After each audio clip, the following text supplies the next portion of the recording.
Hey, I want to thank you for joining us. I'm Brian Lacey. And you know, on this edition of Polk Place, we're going to talk Alzheimer's. And they have a fundraiser coming up. And within that fundraiser, A, it's fun, because they put the fun in fundraisers, and B, it helps them in their mission. And I want to introduce you to two ladies. Joining me in studio is Shree Chamberlain, Senior Development Manager for the Alzheimer's Association. Welcome to the show. Thank you so much for having me. And also joining us, Natalie Aviles. She is the Processing Coordinator for Boring Business Systems, and she's kind of got a personal level to tell us about when it comes to fundraising for Alzheimer's and the Walk to End. So, ladies, welcome to the show. Thank you so much for having us. Shree, talk to me a little bit. For those that might not know, tell us a little bit about Alzheimer's Association and here in Polk County, if you would, please. So I like the way you said, let's talk the walk. So the Walk to End Alzheimer's is held in over 600 communities nationwide. We are the largest fundraiser for Alzheimer's support, care, and research. One of the biggest things I like to say, it's a family fun, festive event where we come together to talk about the relentless things that we do for our community and raising the funds for those that are impacted by this disease. Now, Shree, you've been doing this long enough.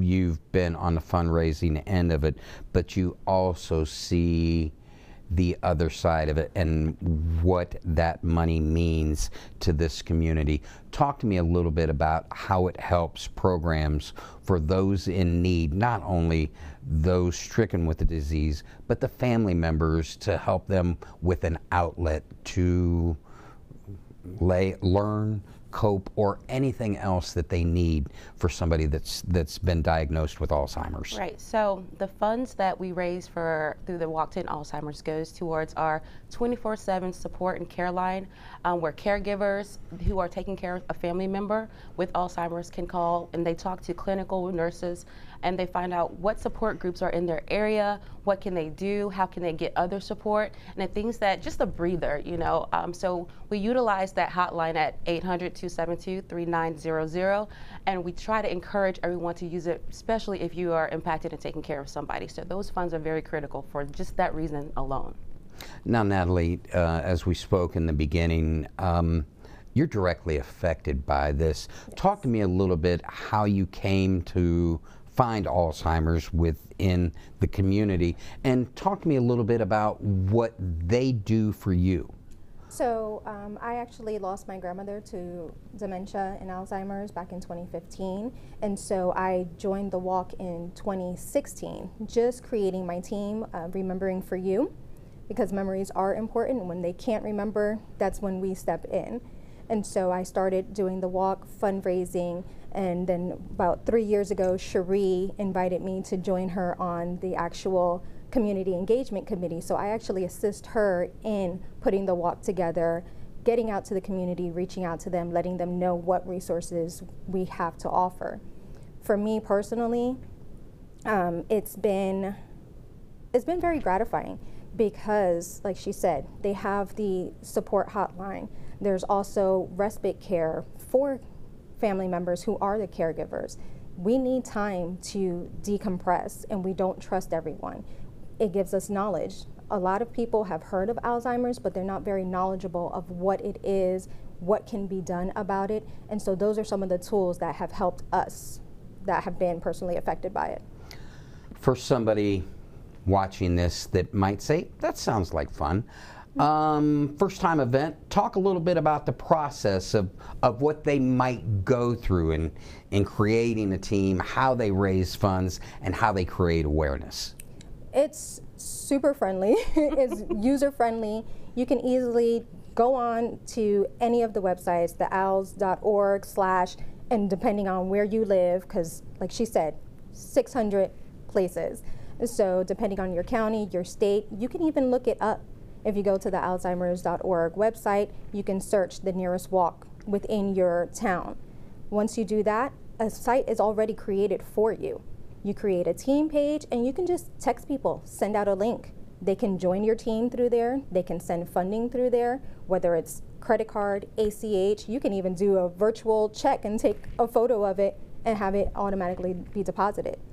Once you get to the event, it's almost like a carnival. You're seeing people, they have their dogs in their tutus, they're wearing their tutus, they're sporting their purple, they have all these things on their head. They're honoring someone. They're honoring their loved one. Some of us, which is why I wear my purple, I've lost her already. But I get to keep her memory alive. And in a fun way, where it doesn't have to be so saddening and detrimental. And not only are you creating awareness, but talk to me a little bit about and inspire those who might have lost a family member. Inspire them to join you and really help in the healing process, if you would. Absolutely. You might have lost a family member, but you gain family because you're not alone in this walk. When you're sitting there taking care of someone, it's very isolating. You're feeling like you're the only person going through this. You're wondering what other people are going through, what resources are there. When you come to the walk and you see the community of so many people impacted, not just by those who have lost someone, but people who are currently living with it, those who are taking care of people, and then there's people who are so enamored by what we're doing that they come just in support. So you might lose someone or physically or just mentally because they're no longer there, but you gain a whole slew of people who are sitting there backing you and supporting you. Shree, let's talk this year's event. Let's talk basics, who, what, when, where, how, why, and how they can find out more information. Yes, so I love having Natalie because she's so passionate, and I tell people this is just not a job for me. I lived through this too. My grandparents passed away. My grandfather was just recently diagnosed. So this event day is just so important to me. So we're excited to be our second year, partnered with Wesley Barnett as my chair, but it's going to be at Bonnet Springs Park December 7th, and it starts at 9 a.m. We want you to come out in your purple. We're going to paint the town purple, and we're going to get started with an amazing Promise Garden ceremony.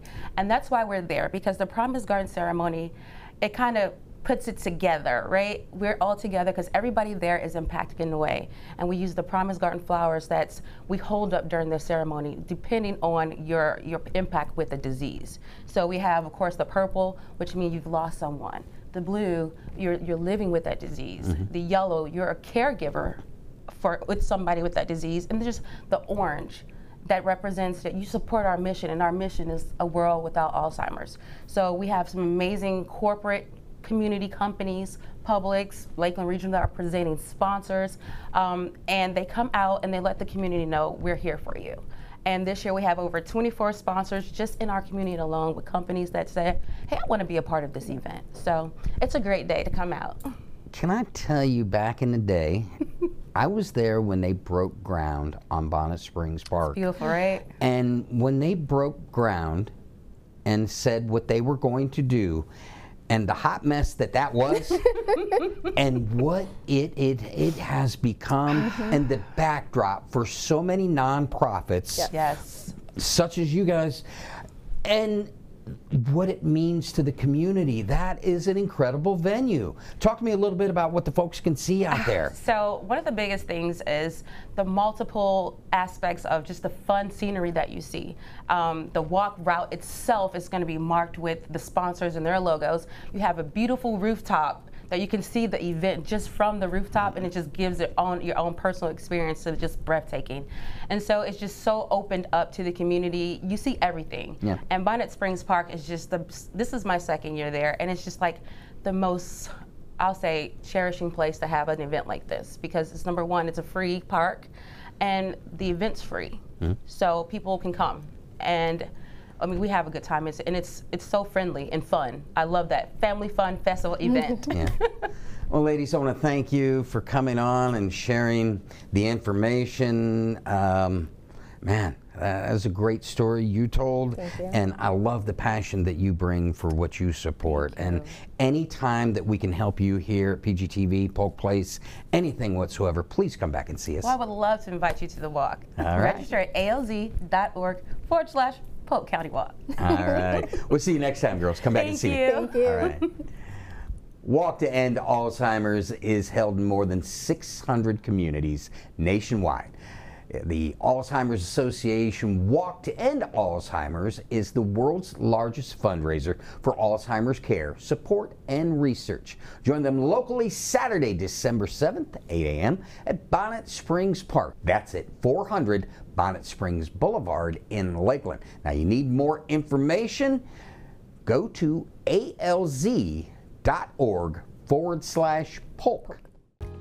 If you enjoyed that episode of Polk Place, I invite you to like, share, and subscribe to the channel, and even check out the next one.